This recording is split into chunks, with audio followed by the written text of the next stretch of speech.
Salam sejahtera umat Tuhan yang disayangi oleh Tuhan Yesus. Kita akan melanjutkan pembahasan tentang berpuasa. Mari kita membaca Injil Matius pasal 6 ayat 17 dan 18.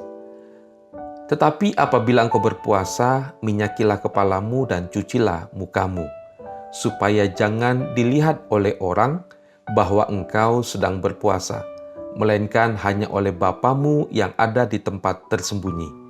Maka Bapamu yang melihat yang tersembunyi akan membalasnya kepadamu.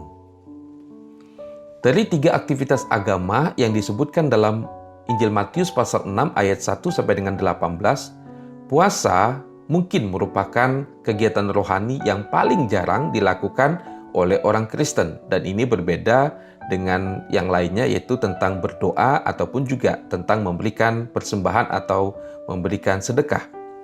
Namun bagi orang Yahudi pada masa itu, puasa adalah bagian yang penting dari praktek keagamaan mereka.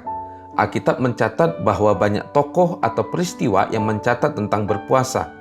Misalnya di dalam Imamat pasal 23 sampai dengan 32 di situ disebutkan, itu harus menjadi suatu sabat, hari perhentian penuh bagimu, dan kamu harus merendahkan diri dengan berpuasa. Begitu juga dengan orang-orang Farisi, dan di dalam Kisah Para Rasul, para murid juga dicatat mereka juga berpuasa sebelum mereka memilih pemimpin gereja. Di dalam Injil Matius pasal 4 juga disebutkan bahwa Tuhan Yesus juga berpuasa.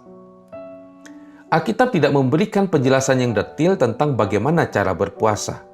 Ada yang berpuasa tidak makan ataupun tidak minum, tetapi ada indikasi yang menyebutkan bahwa tidak makan saja tetapi tetap minum. Begitu juga dengan masalah berapa hari orang berpuasa, dan juga mulainya jam berapa sampai dengan jam berapa.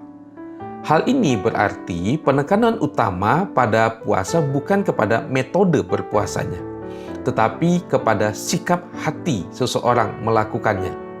Ada beberapa hal yang perlu kita perhatikan di dalam berpuasa, yaitu yang pertama, berpuasa berarti merendahkan diri di hadapan Allah.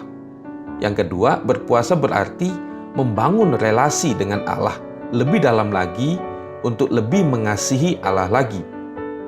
Yang ketiga, berpuasa berarti kita sedang belajar untuk menaati firman Allah, belajar untuk melakukan kehendak Allah. Berikutnya, berpuasa berarti kita belajar untuk mengendalikan keinginan atau nafsu di dalam diri kita. Kita berlatih untuk mendisiplinkan diri kita. Atau berpuasa berarti kita sedang belajar bergantung penuh kepada pimpinan dan kehendak Allah mengenai sebuah masalah yang sedang kita hadapi. Nah, Bapak Ibu Saudara, dengan melihat makna atau signifikansi dari berpuasa seperti itu, maka tidak heran kalau ada orang-orang yang berpuasa dan mereka terjebak untuk mendapatkan pujian, decak kagum dari orang-orang di sekitarnya. Nah, bagi kita, Bapak Ibu Saudara, ketika kita memahami esensi dari berpuasa, maka marilah kita melakukan puasa dengan satu sikap hati yang sungguh-sungguh di hadapan Allah, merendahkan diri, belajar untuk menaati firman Tuhan, belajar untuk bergantung kepada Tuhan, dan sebagainya. Karena itu, Bapak Ibu Saudara, kita harus terus menjaga hati kita supaya tidak terjebak kepada hal-hal yang lahiriah saja, tetapi kita kehilangan esensi atau tujuan utamanya. Sebaliknya, mari kita melakukan aktivitas rohani dari dalam hati kita dan dengan motivasi yang benar. Kiranya Tuhan memberkati kita semua. Amin.